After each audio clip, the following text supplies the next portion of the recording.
ओम शांति। आज हम सुनते हैं 30 दिसंबर के ईश्वरीय महावाक्य। आज के महावाक्यों से कुछ मुख्य पॉइंट सुनते हैं। विकारों के कारण ही इस दुनिया को नर्क कहा जाता है। सब कीड़े हैं, परंतु सब कीड़े देवी देवता धर्म वाले नहीं हैं। जो ब्रह्मावंशी ब्राह्मणियां हैं, जो बैठ भूं भूं करती हैं, जो देवता धर्म के होंगे वह ठहर जाएंगे। गीता का वेदों का बाप कौन है? गीता माता है, उससे जन्म लिया श्री कृष्ण ने। राधे के भक्त कहेंगे राधे ही राधे, कृष्ण के भक्त कहेंगे कृष्ण सर्वव्यापी है। एक निराकार परमात्मा को ही कहें तो भी ठीक है। वास्तव में परमात्मा भी और कोई भी सर्वव्यापी नहीं है। तुम बच्चों को कितनी ऊंची नॉलेज दे रहे हैं। जिनका योग पूरा होगा उनकी बुद्धि पारस बनती जाएगी। भटकने वाले की बुद्धि में यह ज्ञान ठहर नहीं सकता। अब सुनते हैं विस्तार से बाबा के महावाक्य। मीठे बच्चे, शुभ कार्य में देरी नहीं करनी है। अपने भाई बहनों को ठोकर खाने से बचाना है। भूं भूं कर आप समान बनाना है। प्रश्न पूछते हैं बाबा, किस बात का अनर्थ होने से भारत कौड़ी मिसल बन गया है? उत्तर है, सबसे बड़ा अनर्थ हुआ है जो गीता के स्वामी को भूल गीता ज्ञान से जन्म लेने वाले बच्चे को स्वामी कह दिया है। इसी एक अनर्थ के कारण बेमुख हो गए हैं। भारत कौड़ी तुल्य बन गया है। अब तुम बच्चे बाप से सम्मुख में सच्ची सच्ची गीता सुन रहे हो, जिस गीता ज्ञान से ही देवी देवता धर्म स्थापन होता है। तुम श्री कृष्ण के समान बनते हो। गीत है आज का, किसने ये सब खेल रचाया, सब कुछ करके खुद को छिपाया। ओम शांति। ब्राह्मण कुलभूषण बच्चे समझ गए हैं कि बरोबर हमको स्वर्ग में बहुत अपरंपार सुख थे। हम बहुत खुशी में थे। हम जीव आत्माएं स्वर्ग में बहुत मस्ती में थे। फिर क्या हुआ? रंग रूप की माया आकर चटकी। विकारों के कारण ही इसको नर्क कहा जाता है। नर्क तो सारा है। अब यह जो भ्रमरी का मिसाल देते हैं, भ्रमरी और ब्राह्मणी दोनों का काम एक ही है। भ्रमरी का मिसाल तुम्हारे ऊपर है। भ्रमरी कीड़े ले आती है, घर बनाकर उसमें कीड़े डाल देती है। यह भी नर्क है और सब कीड़े हैं, परंतु सब कीड़े देवी देवता धर्म वाले नहीं हैं। जो भी धर्म वाले हैं सब नरकवासी कीड़े हैं। अब देवी देवता धर्म के कीड़े कौन हैं, यह कैसे पता पड़े कि यह ब्रह्मावंशी ब्राह्मणियां हैं जो बैठ भूं भूं करती हैं। जो देवता धर्म के होंगे वही ठहर सकेंगे, जो नहीं होंगे ठहरेंगे नहीं। नरकवासी कीड़े तो सभी हैं। सन्यासी भी यही कहते हैं कि नरक का यह सुख कागविष्टा समान है। उनको यह पता नहीं कि स्वर्ग में अथाह सुख है। यहाँ पर 5% सुख और 95% दुख है, तो इसको कोई स्वर्ग नहीं कहा जाएगा। स्वर्ग में तो दुख की बात नहीं रहती। यहाँ तो अनेक शास्त्र, अनेक धर्म तथा अनेक मतें हो गई हैं। स्वर्ग में तो एक ही अद्वैत देवता मत है, एक ही धर्म है। तो तुम हो ब्राह्मणियां, तुम भूं भूं करती हो। फिर जो इस धर्म के हैं वह ठहर जाते हैं। अनेक प्रकार के हैं। कोई नेचर को मानते, कोई साइंस को, कोई कहते यह सृष्टि कल्पना मात्र है। ऐसी वार्तालाप यहाँ ही चलती है, सतयुग में नहीं चलती। यह बेहद का बाप प्रजापिता ब्रह्मा के मुख कमल से अपने बच्चों को बैठ समझाते हैं कि तुम मेरे पास थे, अब फिर मेरे पास आना है। इसमें शास्त्रों की तो बात नहीं उठती। क्राइस्ट तथा बुद्ध आते हैं, वह भी आकर सुनाते हैं। उस समय तो शास्त्र का प्रश्न उठ न सके। क्राइस्ट बाइबल पढ़ता था क्या? बाइबल का प्रश्न ही नहीं उठता। बाप कहते हैं, बच्चे तुम अपनी हालत तो देखो, माया रावण ने तुम्हारी कैसी हालत कर दी है। समझते भी हैं कि हम आसुरी रावण संप्रदाय है, रावण को जलाते हैं परंतु जलता नहीं। रावण का जलना बंद कब होगा यह मनुष्यों को पता नहीं है। तुम हो ईश्वरीय दैवी संप्रदाय, तुम बच्चे हमारे। अब मैं फिर आया हूँ तुम बच्चों को राजयोग सिखलाने। अनेक धर्म है, उनसे निकालने में कितनी मेहनत लगती है। गीता भी कहाँ से आई? आदि सनातन धर्म जो था उनकी निशानियां कहाँ से निकली, जो फिर ऋषि मुनियों ने बैठ बनाई, जो अब तक सुनते आए हैं। वेद किसने गाए? वेदों का बाप कौन है? बाप कहते हैं कि गीता का भगवान मैं हूँ। गीता माता रची शिव बाबा ने, उससे जन्म लिया श्री कृष्ण ने। उनके साथ राधे आदि सब आ जाते हैं, पहले हैं ही ब्राह्मण। तुम बच्चों को निश्चय है कि वह हमारा मोस्ट बिलव्ड बाप है, जिसको सब कहते हैं ओ गॉड फादर रहम करो। भक्त पुकारते हैं कि कैसे दुख से छूटें। अगर भगवान सर्वव्यापी हो तो फिर पुकारने की तो बात ही नहीं। मुख्य है गीता की बात। कितने यज्ञ आदि रचते हैं, अब तुम ऐसे पर्चे छपाओ। अब कितना अनर्थ हो गया है, जहां तहां देखो गीता लिखते रहते हैं। गीता किसने रची? गीता किसने गाई, कब गाई, किसने बनाई, कुछ भी पता नहीं है। श्री कृष्ण का भी यथार्थ परिचय नहीं है, बस कह देते जिधर देखो सर्वव्यापी कृष्ण ही कृष्ण है। राधे के भक्त राधे के लिए कहेंगे सर्वव्यापी राधे ही राधे है। एक निराकार परमात्मा को ही कहें तो भी ठीक है, सबको क्यों सर्वव्यापी कर दिया है। गणेश के लिए भी कहेंगे सर्वव्यापी।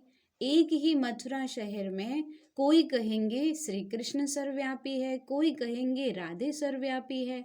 कितनी मूंझ हो गई है, एक की मत ना मिले दूसरे से। एक ही घर में बाप का गुरु अलग तो बच्चे का गुरु अलग। वास्तु में गुरु किया जाता है वानप्रस्थ में।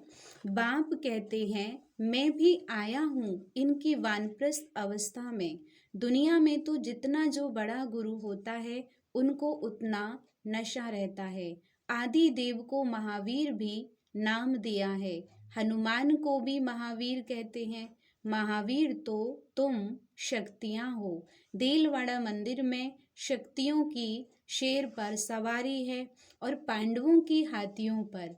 मंदिर बड़ा युक्ति से बना हुआ है, हूबहू तुम्हारा यादगार है।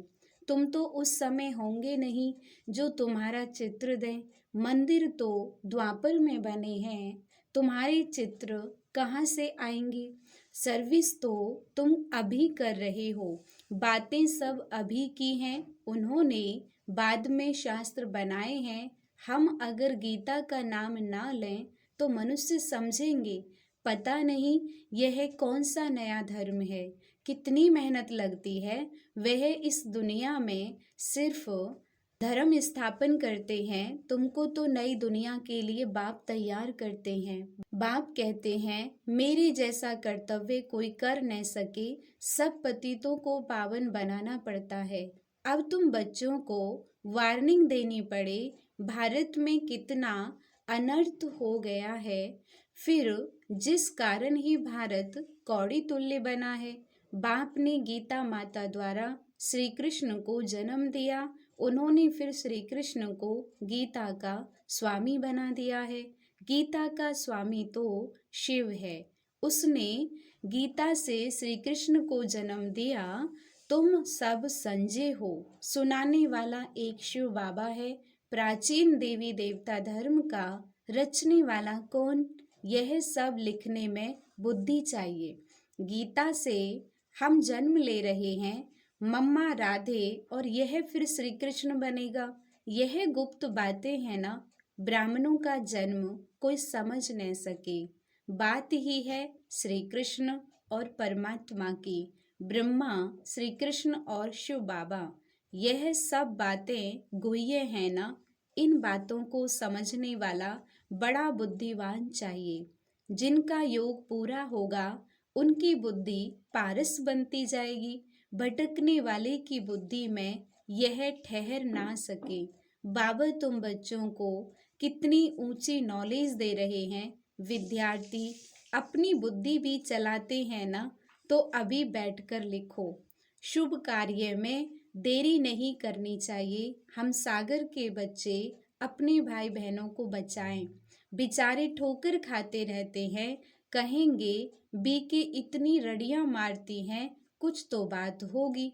लाखों पर्चे छपवाकर गीता पाठशालाओं आदि में बांटो। भारत अविनाशी खंड है और सर्वोत्तम तीर्थ है। जो बाप सबको सद्गति देते हैं, उनके तीर्थ स्थान को गुम कर दिया है, तो फिर उनका नाम निकालना पड़े। फूल चढ़ाने लायक एक शिव बाबा ही है, बाकी तो सब व्यर्थ हैं। गीता पाठशालाएं बहुत हैं, तुम वेश बदल कर वहां जाओ। फिर भल समझें यह बीके होंगी। ऐसे प्रश्न कोई पूछ न सके। अच्छा, तुम समझते हो कि शिव बाबा ब्रह्मा तन से बैठ यह बातें समझाते हैं। जो बाबा स्वर्ग का मालिक बनाने वाला है, वह अभी आया हुआ है। जब तक ब्राह्मण न बने तब तक देवता बन न सके। ब्राह्मण कुल देवताओं से भी ऊंच है। सबकी आत्मा पावन हो रही है। तुम फिर नई दुनिया में पुनर्जन्म लेंगे। अच्छा, मीठे मीठे सिक्के लदे बच्चों प्रति माता पिता बाप दादा का याद प्यार और गुड मॉर्निंग। रूहानी बाप की रूहानी बच्चों को नमस्ते। हम रूहानी बच्चों की रूहानी बाप दादा को नमस्ते नमस्ते। शुक्रिया बाबा, शुक्रिया। रात्रि क्लास है आगे। तुम बच्चे एक बाप की याद में बैठे हो। एक की याद में रहना, इसे कहेंगे अव्यय विचारी याद। अगर यहाँ बैठे भी दूसरे कोई की याद आती है, तो वह विचारी याद कहेंगे। खाना पीना रहना एक घर में, याद दूसरे को करना, यह तो ठगी हो गई। भक्ति भी जब तक एक शिव बाबा की करते हैं, तब तक अव्यय विचारी भक्ति हुई। फिर औरों को याद करना, यह वे विचारी भक्ति हो जाती है। अभी तुम बच्चों को ज्ञान मिला है। एक बाप कितनी कमाल करते हैं, हमको विश्व का मालिक बनाते हैं, तो उस एक को ही याद करना चाहिए। मेरा तो एक, परंतु बच्चे कहते हैं शिव बाबा की याद भूल जाती है। वहाँ भक्ति मार्ग में तो तुम कहते थे हम एक की ही भक्ति करेंगे, वही पतित पावन है। और तो कोई को पतित पावन नहीं कहा जाता, एक को ही कहा जाता है, वही ऊंचे से ऊंच है। अभी तो भक्ति की बात ही नहीं, बच्चों को ज्ञान है। ज्ञान सागर को याद करना है। भक्ति मार्ग में कहते हैं आप आएंगे तो हम आपको ही याद करेंगे। यह बातें याद करनी चाहिए। हर एक अपने से पूछे, हम एक बाप को याद करते हैं या अनेक मित्र संबंधियों आदि को याद करते हैं। एक बाप से ही दिल लगानी है। अगर दिल और तरफ गई तो याद वह बेचारी हो जाती है। बाप कहते हैं बच्चे मामिकम याद करो, फिर वहाँ तुम्हें देवी संबंधी मिलेंगे। नई दुनिया में सभी नए मिलेंगे। तो अपनी जांच रखनी है कि हम किसको याद करते हैं। बाप कहते हैं मुझ पारलौकिक बाप को याद करो, मैं ही पतित पावन हूँ। कोशिश कर और तरफ से बुद्धि योग हटाकर बाप को याद करना है। जितना याद करेंगे उतना ही पाप कटेंगे। ऐसा नहीं कि जितना हम याद करेंगे उतना बाबा भी याद करेंगे। बाप को कोई पाप थोड़े ही काटने हैं। अभी तुम यहाँ बैठे हो पावन बनने के लिए। शिव बाबा भी यहाँ है। उन्हें अपना शरीर तो है नहीं, लोन लिया हुआ है।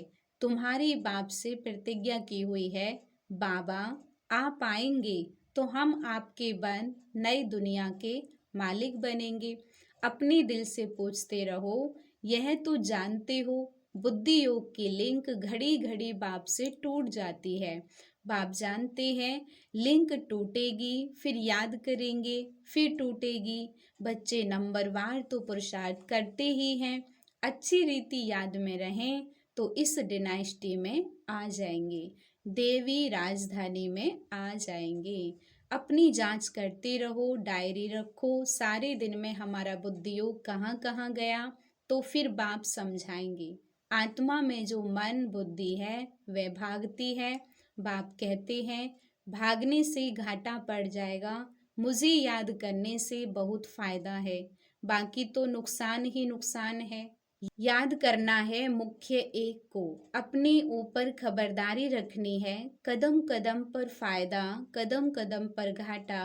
84 जन्म देहधारियों को याद कर घाटा ही पाया।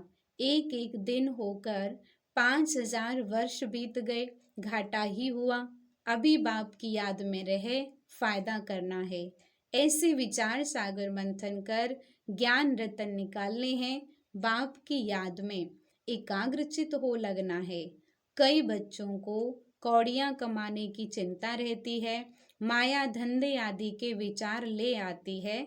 धनवान को तो बहुत विचार आते हैं, बाबा क्या करें, बाबा का कितना अच्छा धंधा था, धक्के आदि खाने की दरकार ही नहीं थी। कोई व्यापारी आता था तो मैं पूछता था, पहले यह तो बताओ व्यापारी हो या एजेंट हो। हिस्ट्री, तुम्हें धंधा आदि करते बुद्धि का योग बाप से रखना है। अभी कलयुग पूरा हो सतयुग आता है। पतित तो सतयुग में जाएंगे ही नहीं, जितना याद करेंगे उतना ही पवित्र बनेंगे। प्योरिटी से धारणा अच्छी होगी। पतित न याद कर सकेंगे न धारणा होगी। कोई को तकदीर अनुसार समय मिलता है, पुरुषार्थ करते हैं, कोई को समय ही नहीं मिलता, याद ही नहीं करते। जिसने जितनी कोशिश कल पहले की है उतनी करते हैं। हर एक को अपने से मेहनत करनी है। कमाई में घाटा पड़ता था तो आगे कहते थे ईश्वर की इच्छा, अभी कहते हैं ड्रामा। जो कल पहले हुआ है वह होगा, ऐसे नहीं अभी 4 घंटा याद करते हो तो दूसरे कल्प में जास्ती करेंगे, नहीं। शिक्षा दी जाती है अभी पुरुषार्थ करेंगे, कल्प कल्प अच्छा पुरुषार्थ होगा। तो जांच करो बुद्धि कहाँ कहाँ जाती है। मल्ल युद्ध में बड़ी खबरदारी रखते हैं। अच्छा, रूहानी बच्चों को रूहानी बाप दादा का याद प्यार और गुड नाइट। रूहानी हम बच्चों की रूहानी बाप दादा को नमस्ते, गुड नाइट। धारणा के लिए मुख्य सार है, फर्स्ट पॉइंट है, बुद्धिवान बनने के लिए याद से अपनी बुद्धि को पारस बनाना है। बुद्धि इधर उधर भटकानी नहीं है, बाप जो सुनाते हैं उस पर ही विचार करना है। सेकंड है, ब्रह्मरी बन भू भू कर नरकवासी बने हुए कीड़ों को देवी देवता बनाने की सेवा करनी है। शुभ कार्य में देरी नहीं करनी है। अपने भाई बहनों को ठोकर खाने से बचाना है। वरदान है, समानता की भावना होते भी हर कदम में विशेषता का अनुभव कराने वाले विशेष आत्मा भव। हर बच्चे में अपनी अपनी विशेषताएं हैं। विशेष आत्माओं का कर्म साधारण आत्माओं से भिन्न है। हर एक में भावना तो समानता की रखनी है, लेकिन दिखाई दे कि यह विशेष आत्माएं हैं। विशेष आत्माएं अर्थात विशेष करने वाली, सिर्फ कहने वाली नहीं। उनसे सबको फीलिंग आएगी कि यह स्नेह के भंडार हैं। हर कदम में, हर नज़र में स्नेह अनुभव हो, यही तो विशेषता है। स्लोगन है, सृष्टि की कयामत के पहले अपनी कमियों और कमजोरियों की कयामत करो। ओम शांति।